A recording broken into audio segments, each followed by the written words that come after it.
Well, hello, this is Peter Combs from Bidamount.com and P.O. Combs Asian Art. And today is Friday, January 12th. And as always, we'll take a look back at last week's newsletter of eBay items that were pretty much all up for auction and see how they did. It was a pretty good week, actually. There were some very good results, but there were some awfully nice things on there.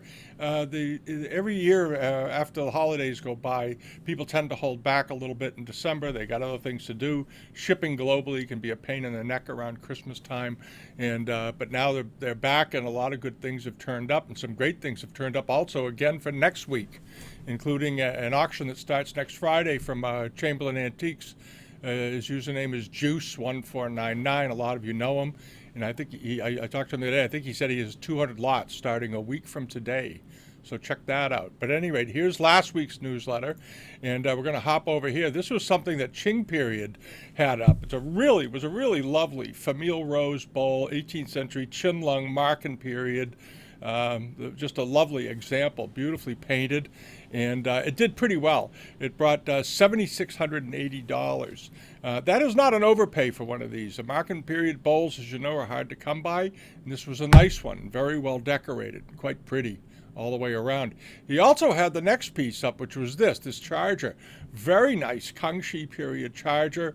I love the use of negative space in the middle. It's not too crowded with the hunting scene, and then this very, very nice outer border of the sort of a diaper pattern with cartouches of floral elements in it. Nice white porcelain. Really beautiful example. And it was 31 centimeters, which is just a little over 12 inches. And it didn't bring too much. This was a good buy. I think this was quite a good buy. $1,043. That's not a lot for one of those. Once these plates get over 10 or so inches, the prices usually go up quite a bit. And I thought this one would probably bring 1,500 or so. So I think somebody got a great buy. That was a nice purchase. And then there was one of these. These mugs turn up, if you follow these videos, these dragon handle mugs turn up fairly often. They were very popular in China in the late 19th century, early 20th century. And this was one. And it brought what almost identical amount that the last one brought that was sold by the seller Super Shrink. This is another one. Eve Art 55 had this, and it went for $1,235. I think the one Super Shrink had went for around $1,245. So there seems to be some tightening on prices on this. Sometimes they bring more. Sometimes they bring $1,500, $1,600. But that was a nice mug. Chinese silver is quite lovely. And then there was this jade bowl. It looks to me to be an 18th century jade double-handle bowl. Beautifully done. Had some fissures and whatnot in it. It's not a perfect piece of jade, as you can see. Had some imperfections here and there, but pretty nice overall. And it did okay. It brought $833, but the jade was not top quality, so it holds the price back a bit. All right, if that had been a really fine piece of mutton fat or a soft green jade and perfectly carved, with good clear jade, it probably would have brought 5,000 to 7,000, 4,000 to 6,000.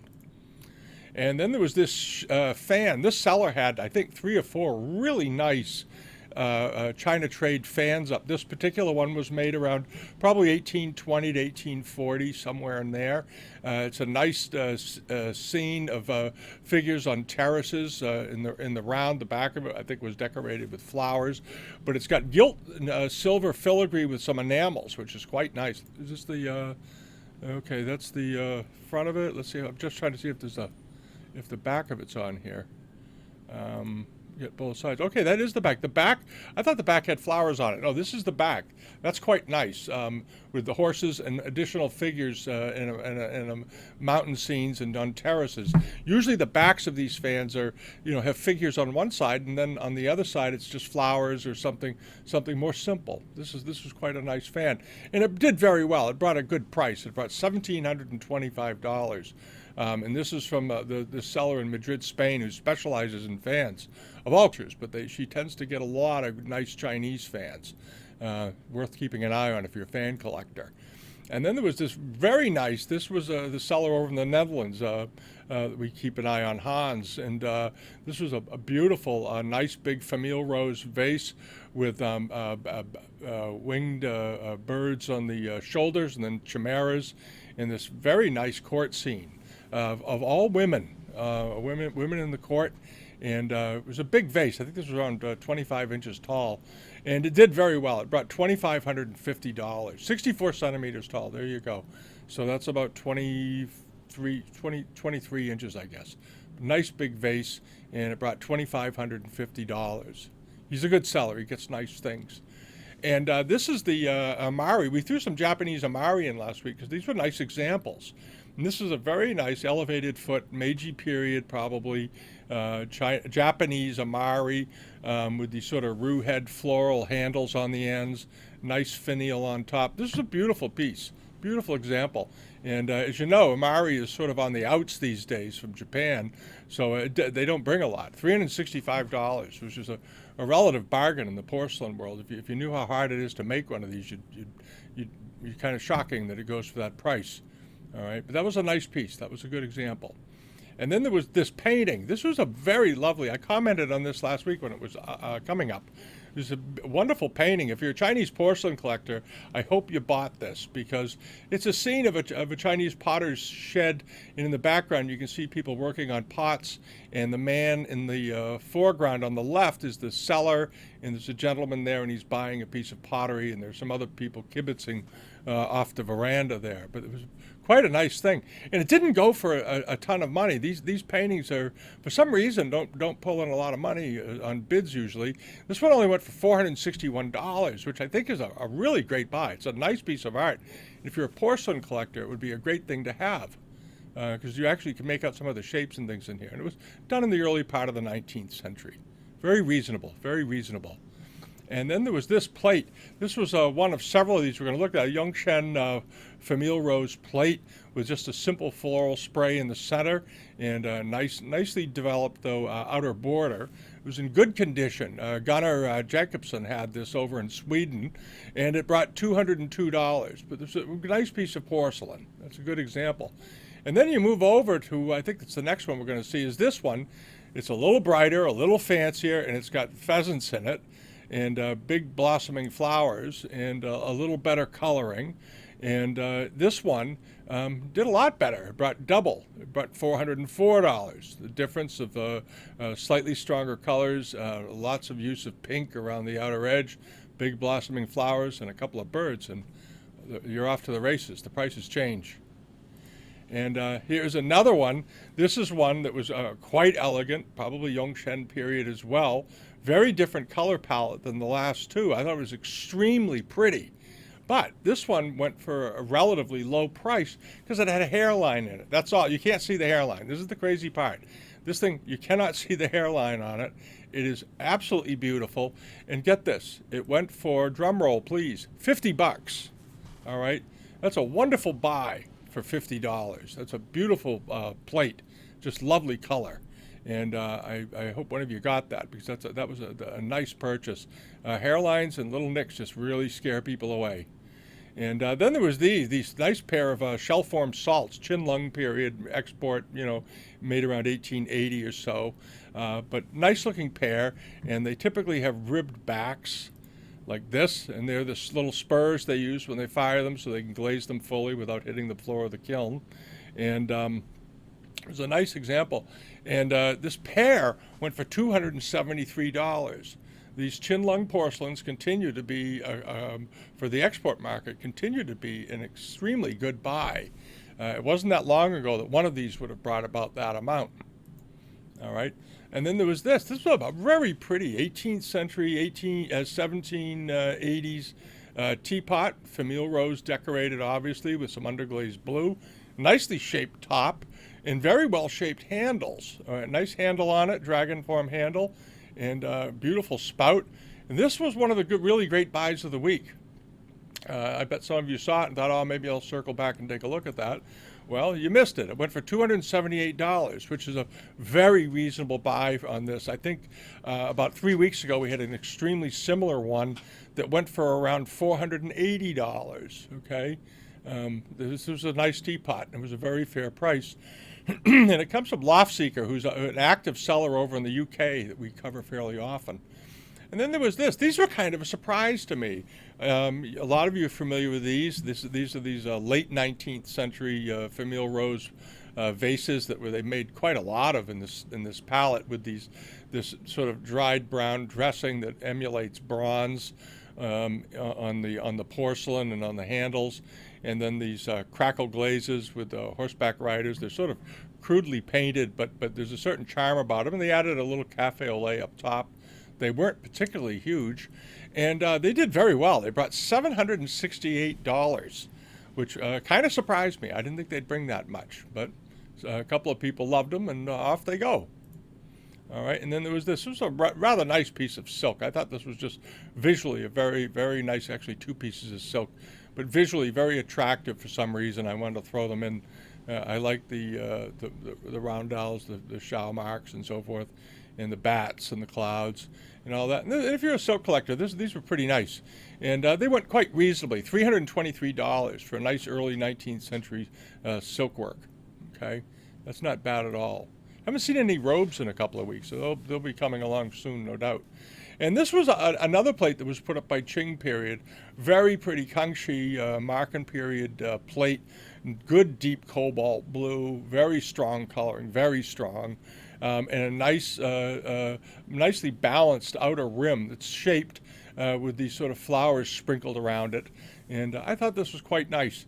And it did pretty well. It brought $1,925. Not a big surprise because it was 37 centimeters in diameter. That's a big plate. That's over 15 inches. And but very attractive, really attractive looking piece of porcelain. And click over here. This was another piece that Qing period had up. It was a transitional garlic neck vase with floral sprays on it and clouds and whatnot, but beautifully painted and in nice condition and nice and straight. Sometimes these transitional things, the necks are a little bit screwed up on them. They sometimes hook off a little bit, and the glaze looks like it was in good condition. And it did very well. It brought $7,218. That is the price range for these if they're in great condition. This one was in good condition. And then our friend in the Netherlands, Freek, he corrected me. I misspell his name. I mispronounce his name sometimes. Had this very nice deer with a figure on a bronze base. This was a nice thing.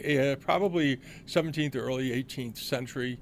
It could be Ming, but beautifully cast, and a fairly complicated casting too.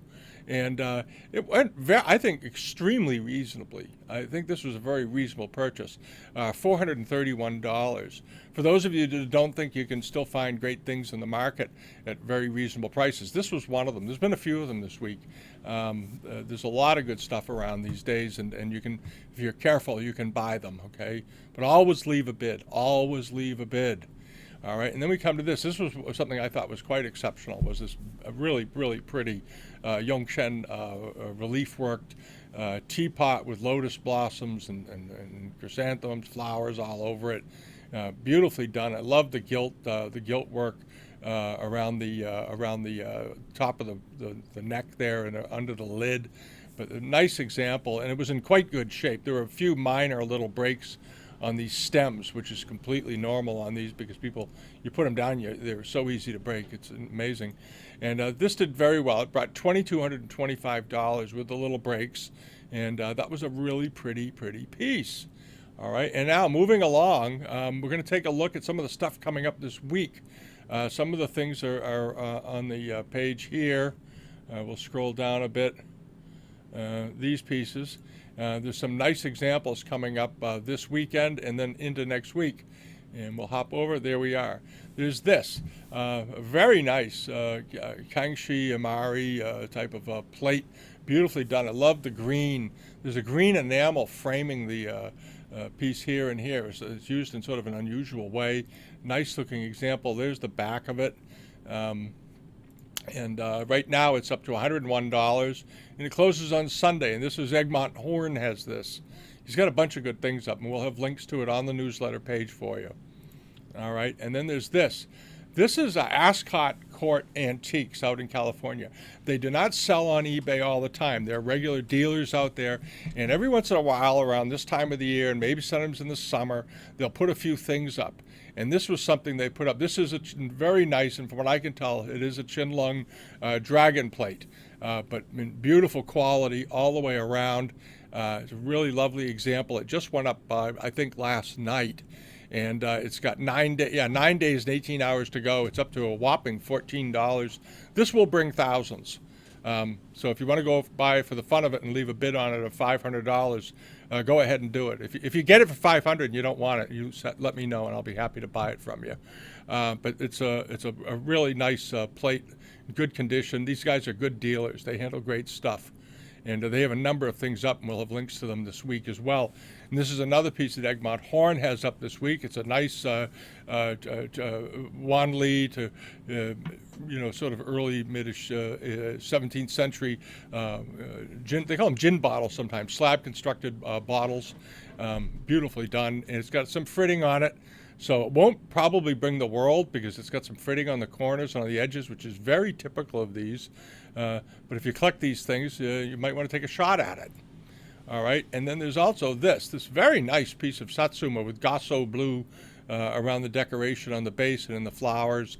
A nice looking example. I think it's in quite good shape, maybe with a couple of very minor nicks. You might want to check that out if you're a Japanese buyer. It's only up to $62 US, and it closes on Sunday. All right, Satsuma is also lagging along behind with Amari. And this is one of the pieces that Qing Period has up this week. He has reserves on a few things, but as you saw last week, his reserves tend to be very modest, so not to worry about it. And this was a nice snuff bottle. This is a nice looking snuff bottle with script on the back of it. And he's got a number of other good pieces up this week as well.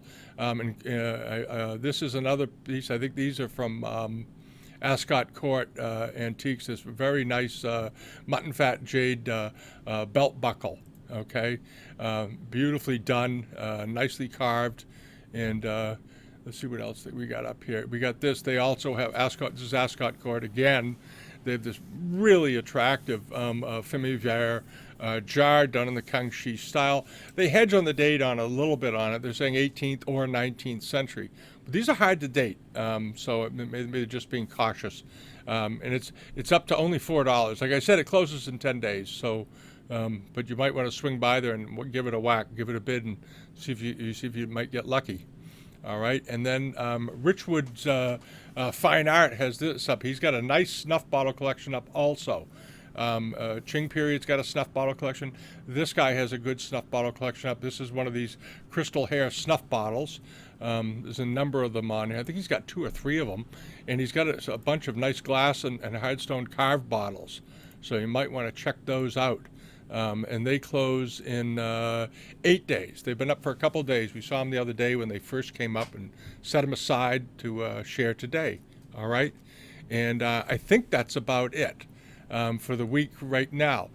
We are doing a video this coming week on this. This is this week I had the opportunity to go and look at what is probably the best Kangxi porcelain collection in private hands in the world today. It was bought over the last 35, 40 years by a fellow who's a meticulous scholar, and the collection has over 700 pieces in it. It's quite a thing. And there's a book that's come out about it, and I'm going to do a book review this coming week and do a video on it. I'm going to share a lot of the images and tell you more about the collection. It was quite an experience. It was quite an exceptional experience seeing a lot of these pieces. It was really just great fun and nice people. All right, and that's it for today, and come back next week. And if you haven't subscribed yet, please do. Subscribe to us at Bidamount.com and subscribe to us here on YouTube. Feel free to leave a comment, and have a great weekend, everybody. We'll see you all next time. Bye-bye.